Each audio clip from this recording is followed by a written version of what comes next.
Germany, 1923. Imagine stepping into a country where the very idea of money has turned to dust. Hyperinflation has consumed the currency so completely that a simple loaf of bread demands 200 billion marks. Families, desperate and exhausted, toss bundles of banknotes into their stoves because that blazing pile of paper costs less than firewood. And then, 99. Another blow. The Great Depression crashes over the nation like a second tidal wave. Banks crumble. Factories shutter their gates. By 1933, the number of unemployed Germans reaches a staggering 6,030,000% of the entire workforce. Can you picture families, hollow-eyed and starving, gathering on street corners, wondering how their homeland could betray them twice in a single generation? This is the Germany Adolf Hitler inherits when he rises to power in January 1933. An economy shattered not once, but twice. Yet somehow, astonishingly, only 6 years later, the world sees a dramatically different picture. In 1939, Germany storms into Poland with 3 million soldiers, 3,000 tanks, 4,000 aircraft, the most advanced military force in all of Europe. How could a bankrupt nation transform itself into a titan bristling with modern weaponry in just 6 years? The answer, as strange as it sounds, winds through a fake company, a financial mastermind, and a national-scale Ponzi scheme.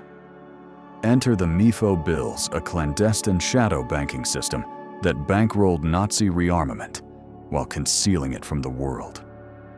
Dear friends, if this video has reached you, it's not by chance. Right now, click the subscribe button and the notification bell.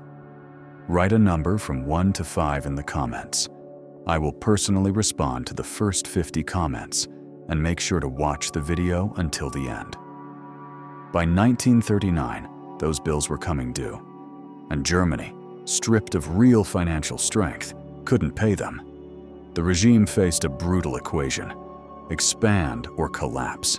So the Nazis invaded their neighbors not out of confidence alone, but because their economic survival demanded it. The Nazi economy wasn't propped up solely by ideology. It was fueled by an ever-hungry financial deception that required constant conquest to stay alive. This is how Hitler financed World War II, and why the threat of economic ruin made war feel inevitable. But before we dig deeper, place yourself in this moment. January 1939. You're the top economist in Germany. You see the numbers.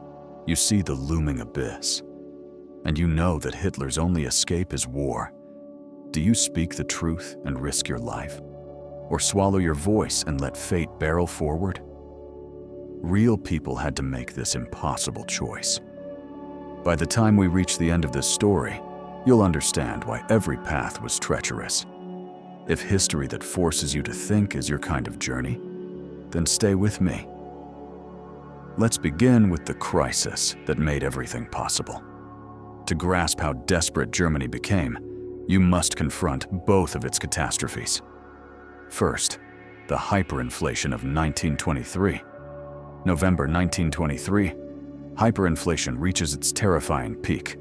A single US dollar is now equal to 4 trillion marks. Workers insist on being paid twice each day, at lunch and again at the end of their shift, because by evening, the money they earned that morning is already worthless.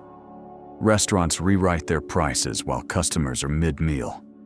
Every 30 minutes, waiters climb atop tables and shout out new menu prices like frantic auctioneers.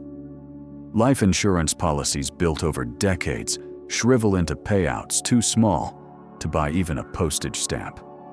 This wasn't an economic crisis. It was an economic apocalypse. Imagine the German middle class watching their savings, pensions, investments evaporate overnight, as if swallowed by a black hole. Eventually, Germany regains its footing.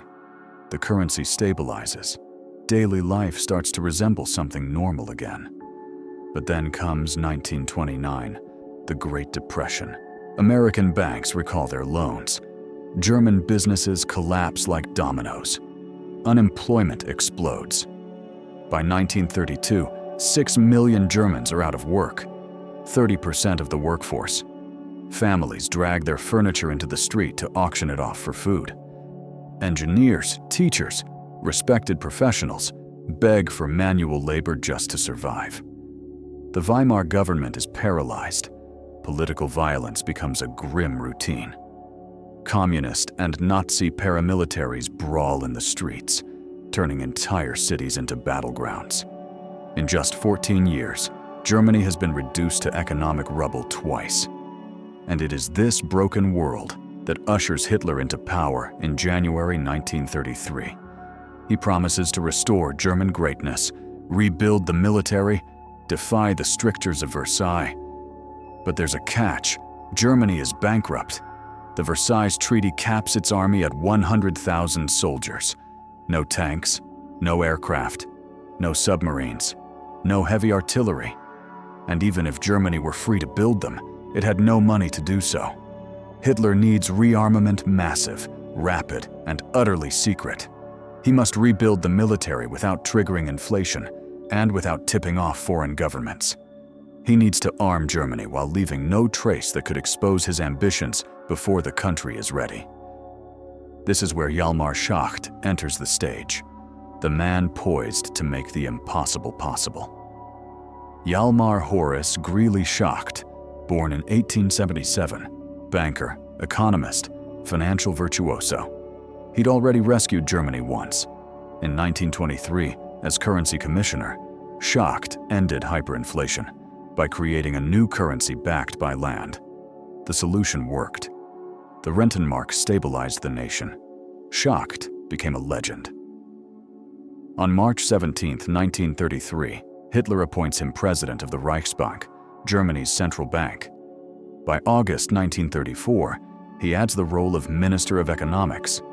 Schacht's mission: to finance colossal rearmament without sparking inflation, without exposing Germany's intentions, without allowing the world to see the scale of its preparations. Schacht, brilliant and unflinching, forms a plan.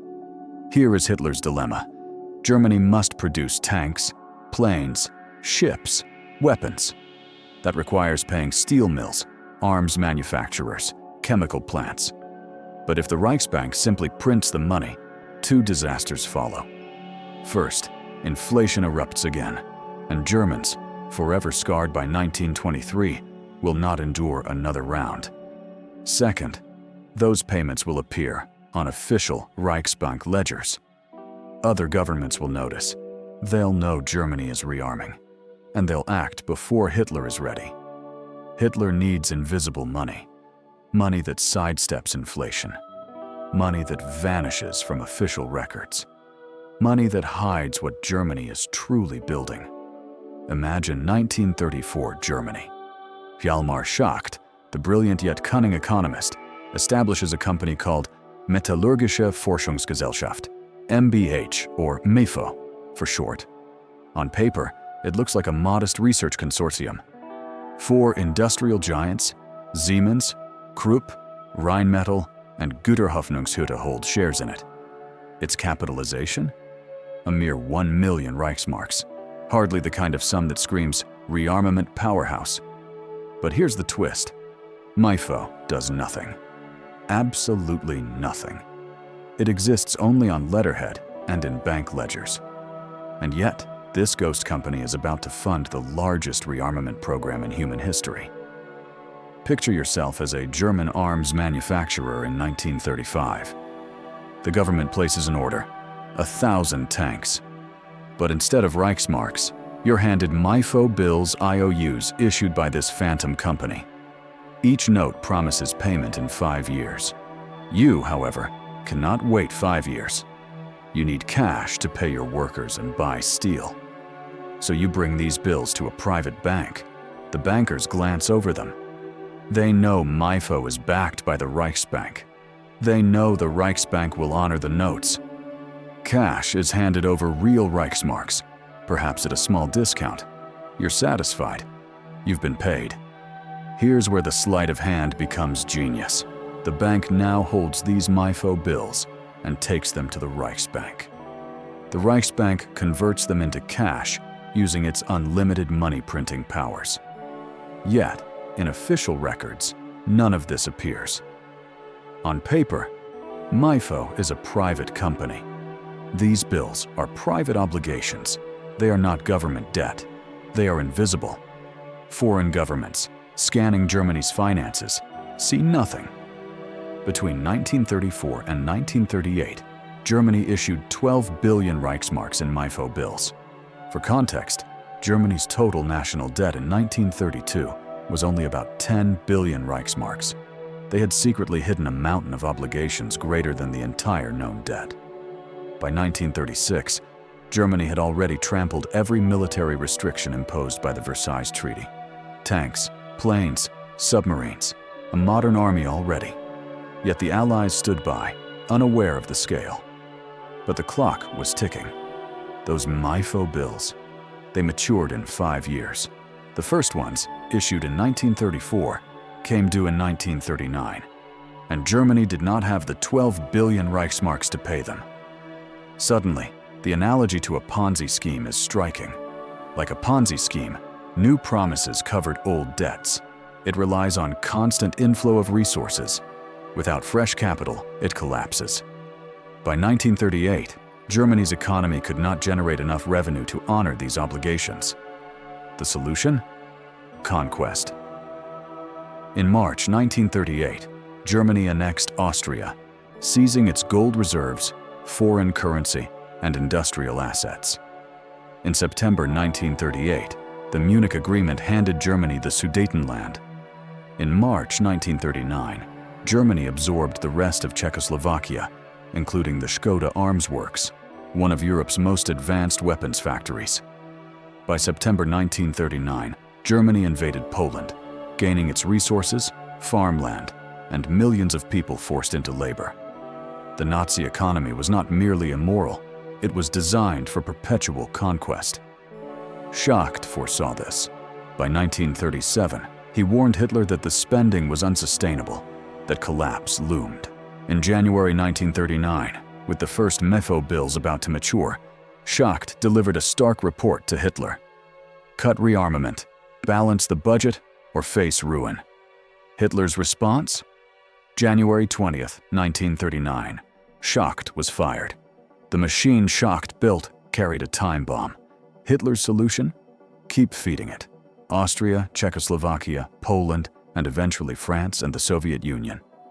By 1939, Germany faced a stark choice: economic collapse or territorial expansion.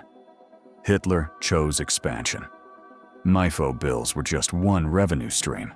The Nazi economy thrived on looting and exploitation. Conquered countries were stripped of gold, currency, art, industrial equipment, and raw materials. Occupied France had to pay 400 million francs per day just for the privilege of being occupied. In the Soviet Union, Germany extracted grain, oil, and minerals. The economy was parasitic, and there was slave labor. Prisoners in concentration camps worked to exhaustion in factories building weapons, mining coal, and producing industrial parts. Companies like IG Farben, Siemens, and Krupp profited from human lives. When prisoners died, they were replaced.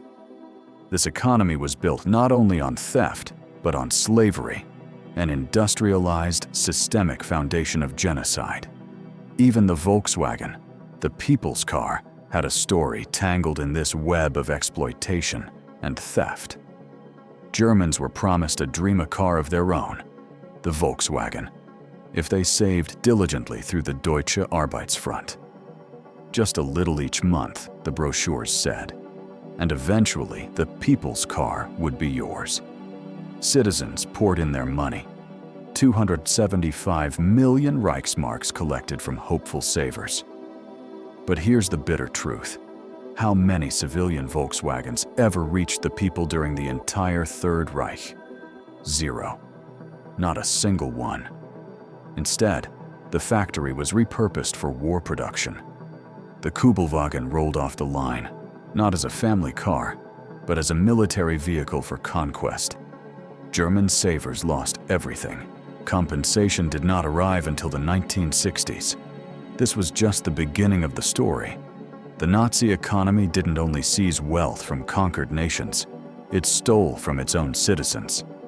And there were more deceptions. In the 1920s and early 1930s, Germany borrowed massive sums from Britain, France, and the United States. Officially, these loans were meant to help pay Versailles reparations.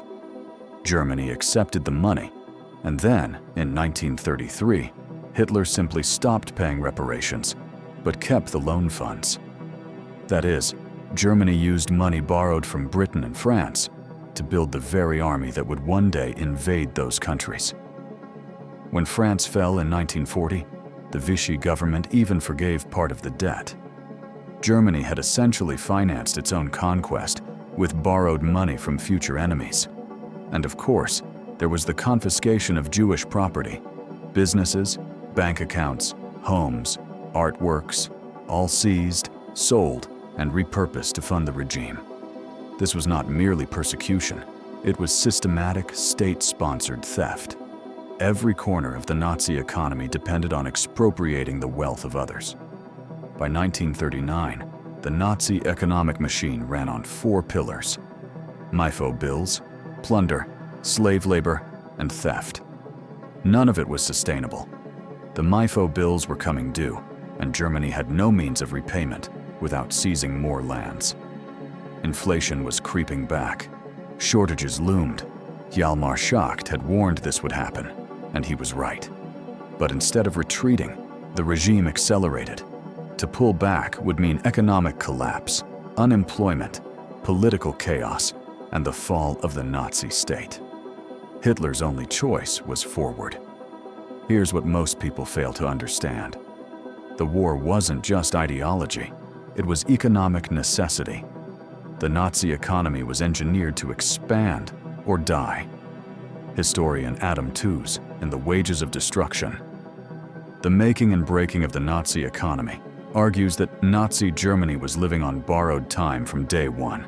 Its model required perpetual conquest to survive.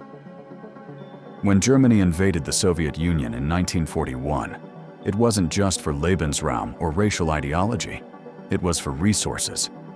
Oil from the Caucasus, grain from Ukraine, materials needed to keep the economy from imploding.